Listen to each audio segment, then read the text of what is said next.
नमस्कार मित्रांनो, आजच्या भागामध्ये अचानक सत्या घराबाहेर पळत जातो. तर आता बाकीचे म्हणतात, "अरे सत्या काय झालं? का पळतोय तू?"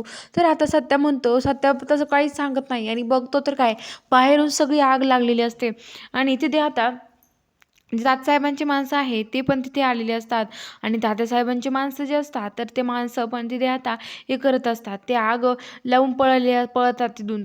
सत्याला बघून ते पळून जातात. ते म्हणतात, की "आता आता आपलं काही खरं नाहीये. सत्यदाजीने आता आपल्याला सोडणार नाहीये. सत्यदाजी आता काहीतरी करतीलच," असं म्हणतं आणि आता लगेच ते घाबरून जातात. तर आता ते म्हणतात, की "आता काय करायचं आपण? आता सत्यदाजी आता सोडतील का? आपल्याला सोडणार नाही सत्यदादा." आता ते माणसं पळून जातात आणि इकडे आता मंजून ते आतमध्ये राहतात. सगळं घर पेटायला लागतं, सगळी आग लागते. तर आज सत्या म्हणतो, "वाघमारेन ते आतमध्ये, आता काय करू मी?" इकडं सत्या आतमध्ये पळत येतो आणि म्हणतो, की "बाहेर सगळी आग लागली आहे. बाहेर कसं जायचं आपण?" तेवढ्यात अंबरीला त्रास व्हायला लागतो आणि अंबरी आता खाली पडते आणि आता सोफ्यावर पडते. ती डोळे उघडत नाही, काहीच नाही, बोलत नाही. ती आणि लगेच मंजुषाई म्हणते, "अंबरीला खूप त्रास होतोय. कुणीतरी पाणी आणा ना." आणि खूप रडते कारण की आमरी डोळेच उघडत नसते. सगळ्यांना खूप भीती वाटते आणि म्हणते की आमरीला काय झालं असेल आमरीला.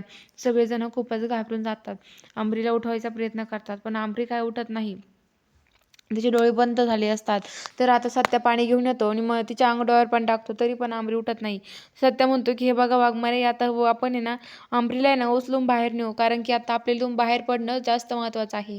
चला लवकर." आणि सत्या म्हणजे आमरीला उचलतो आणि सगळेजण अंगावर रगी घेतात. ओल्या रग करून आणते मंजू, सगळ्यांना देते आणि सगळेजण अंगावर घेतात आणि आता बाहेर पडण्याचा प्रयत्न करतात. सत्या म्हणतो, "वाघमारे, तुम्ही आमरीला घेऊन जा. मी तोवर बलमा आतमध्ये राहिला आहे. बलमाला घेऊन येतो."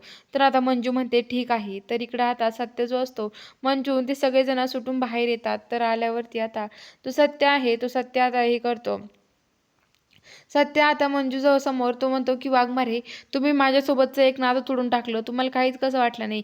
अहो, एका कागदाने आपलं नातं तुटलंय. विचार करा तुम्ही. आपल्या मनातून नातं नाही तुटलं. त्या कागदावरून नातं तुटलंय आपलंवालं.